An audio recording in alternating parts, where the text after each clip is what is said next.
Bonjour à toutes et à tous. Eh bien, on vient de finir 11 heures de réunion marathon ici au Forum de la mer de Bizerte, 5e édition.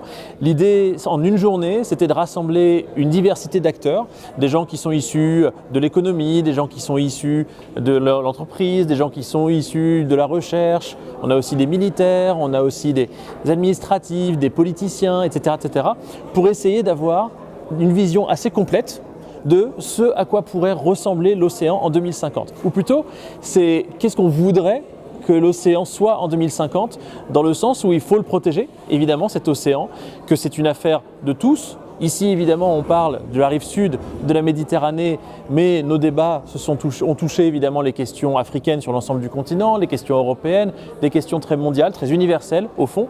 Et donc l'idée, c'était par le prisme des sciences, par le prisme de la méthodologie scientifique, par le prisme du partage d'informations, du partage de bonnes pratiques aussi, tout simplement de pouvoir arriver à un texte, une déclaration de Bizerte commune à tous ces acteurs très différents pour expliquer en gros qu'est-ce qu'il faudrait faire entre maintenant et 2050 pour pouvoir arriver à un océan qui soit sûr, qui soit sobre et qui soit surtout en bonne santé durablement.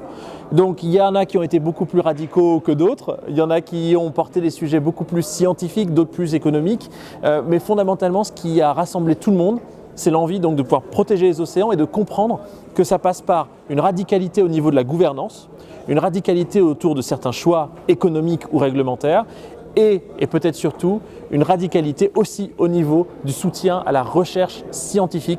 Parce que sans recherche scientifique, on ne peut pas protéger l'océan en 2050 et bâtir les réglementations, les politiques, les enjeux économiques, etc.